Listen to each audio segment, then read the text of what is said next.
بسم اللہ الرحمن الرحیم۔ السلام علیکم ورحمۃ اللہ وبرکاتہ۔ دوستو، اگر دولت سنبھال سکتے ہو تو کسی بھی نماز کے بعد سینے پر ہاتھ رکھ کر یہ ایک سورت پڑھ لیں۔ جو خواہش اللہ تعالیٰ کے سامنے رکھو گے، اللہ تعالیٰ فوراً قبول فرمائے گا۔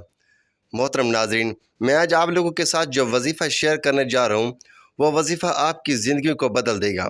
جو لوگ سوشل میڈیا پر من گھڑت وظائف کر کر کے تھک گئے ہیں، ان لوگوں کے لیے یہ ایک خاص تحفہ ہے۔ اس وظیفے کی اتنی برکت ہے کہ آپ کے بگڑے کام سنور جائیں گے۔ آپ کا دولت کا مسئلہ ہے، لڑائی جھگڑے کا مسئلہ ہے، گھر میں تنگ دستی محتاجی ہے، گھر میں لڑائی جھگڑے بہت زیادہ ہیں، اگر کوئی بات نہیں مانتا یا کاروبار نہیں چل رہا، تو ان سب مسئلوں کا صرف یہی ایک وظیفہ ہے۔ بس یہ ایک وظیفہ کرنے سے جو معجزات ہوں گے، آپ دیکھتے رہ جائیں گے۔ یہ ایک قرآنی وظیفہ ہے جو شکوک و شبہات سے پاک ہے۔ میرے بھائیوں، نبی کریم صلی اللہ علیہ وآلہ وسلم نے فرمایا، اے عبداللہ بن قیس، کیا میں تمہیں جنت کے خزانوں میں سے ایک خزانے کے متعلق نہ بتاؤں؟ میں نے عرض کیا، یا رسول اللہ صلی اللہ علیہ وآلہ وسلم، کیوں نہیں، ضرور بتائیے۔ تو آپ صلی اللہ علیہ وآلہ وسلم نے فرمایا، تم کہو لا حول ولا قوت الا باللہ۔ نہ گناہ سے بچنے کی ہمت ہے، نہ نیکی کے کرنے کی طاقت، مگر اللہ کی توفیق صحیح ہے۔ بخاری اور مسلم نے اس کو روایت کیا ہے۔ تو میرے بھائیوں، آج کا جو وظیفہ ہے، اس کو کتنی تعداد میں پڑھنا ہے، کس وقت پڑھنا ہے، اور اس وظیفہ پڑھنے سے کیا کیا فوائد حاصل ہوں گے، یہ سب کچھ آج کی اس خاص ویڈیو میں جانیں گے۔ حضور پاک صلی اللہ علیہ وآلہ وسلم کا ارشاد ہے، اے لوگو، اتنی عبادت کرو جو قابل برداشت ہو، کیونکہ اللہ ثواب دینے سے نہیں روک سکتا یہاں تک کہ تم عبادت کرنے سے اکتا جاؤ گے۔ اب آپ نے اس سورت کو کیسے پڑھنا ہے، کس ترتیب سے پڑھنا ہے، یہ آپ طریقہ کار جان لیجئے۔ جب تک آپ کو پڑھنے کا طریقہ نہیں پتہ ہوگا تو وظیفہ کام نہیں کرے گا، کیونکہ اس وظیفے کو کرتے وقت کچھ خاص احتیاطیں ہوتی ہیں۔ تو آپ پہلے ان احتیاطوں کے بارے میں جان لیجئے۔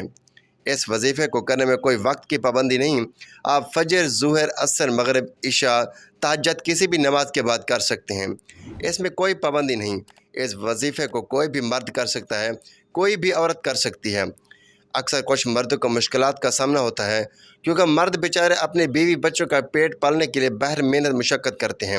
اسی طرح کچھ عورتوں کے لیے بھی بہت سے مسائل ہوتے ہیں، وہ بھی اس عمل کو کر سکتی ہیں، لیکن اس وظیفے کو کرنے کے لیے یہ شرط ہے کہ آپ کا اللہ پر یقین ہونا چاہیے کہ میں یہ جو وظیفہ کر رہا ہوں، انشاءاللہ فوراً میری حاجت پوری ہو جائے گی۔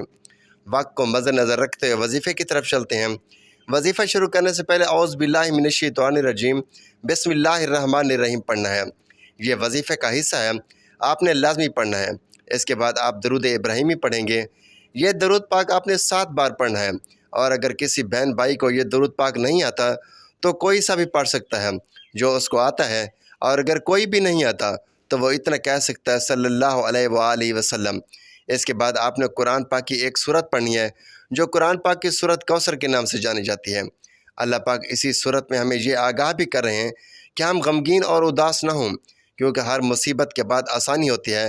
لہٰذا اگر کوئی اللہ تعالیٰ کے دین پر ایمان رکھتا ہے، اللہ تعالیٰ کے وعدوں پر کامل بھروسہ رکھتا ہے، اور اللہ تعالیٰ کے کلام اور رسول اللہ صلی اللہ علیہ وآلہ وسلم کی باتوں پر مکمل یقین رکھتا ہے، تو وہ مصیبت کے بعد آسانی ضرور دیکھے گا، اور اس کی زندگی میں تنگی کے بعد خوشحالی ضرور آئے گی۔ آپ نے سورت کوثر کو صرف 21 بار سینے پر ہاتھ رکھ کر پڑھنا ہے، اور جب آپ اس کو پڑھیں گے، آپ کے ذہن میں آپ کا وہ مقصد، آپ کا وہ مسئلہ ہونا چاہیے۔ اب آپ نے وہی مصلی پر بیٹھ کر چھوڑے بغیر لا حول ولا قوت الا باللہ العلی العظیم، لا حول ولا قوت الا باللہ العلی العظیم، صرف اتنا پڑھنا ہے۔ میں پورے یقین کامل سے کہتا ہوں کہ اس تسبیح کو ہر کوئی جانتا ہے۔ لا حول ولا قوت الا باللہ کا مطلب حضرت عبداللہ بن مسعود رضی اللہ تعالیٰ عنہ فرماتے ہیں کہ لا حول ولا قوت الا باللہ تو میں نے رسول اللہ صلی اللہ علیہ وآلہ وسلم کے سامنے پڑھا، تو آپ نے فرمایا کہ اس کا مطلب جانتے ہو کیا ہے؟ میں نے عرض کیا، اللہ اور اس کے رسول صلی اللہ علیہ وآلہ وسلم خوب جانتے ہیں۔ آپ صلی اللہ علیہ وآلہ وسلم نے خود ہی ارشاد فرمایا، اس کا مطلب یہ ہے، گناہ سے پھرنے کی طاقت نہیں مگر اللہ کی حفاظت سے، اور اللہ کی عبادت کرنے کی قوت نہیں مگر اللہ کی مدد سے۔ اور فرمایا، جو بندہ ہر وقت استغفار کرتا رہتا ہے، اللہ اس کی ہر مشکل آسان کر دیتا ہے، اور ہر غم قبول کر دیتا ہے، اور ایسی جگہ سے روزی دیتا ہے کہ جہاں سے اس کا گمان بھی نہیں ہوتا۔ اس کی آپ نے 100 دانوں کی ایک تسبیح کرنی ہے۔ اس کے بعد آپ نے دعا کرنی ہے، یا رب کریم، یا اللہ، آپ کو اپنی شان کریمی کا واسطہ ہم گناہگاروں پر اپنے گھر کے دروازے بند نہ کر۔ ہم گناہگار ہیں، سیاہ کار ہیں، لیکن تیرے محبوب کی امت میں سے ہیں۔ ہم تیرے ہی بندے ہیں، تیرے سوا ہمارا کوئی سہارا نہیں۔ یا ذوالجلال والے کرام، ہم تجھ سے اپنے گناہوں کی معافی مانگتے ہیں، جو تنہائی میں کیا یا محفل میں کیا، نادانی میں کیا یا انجانے میں کیا۔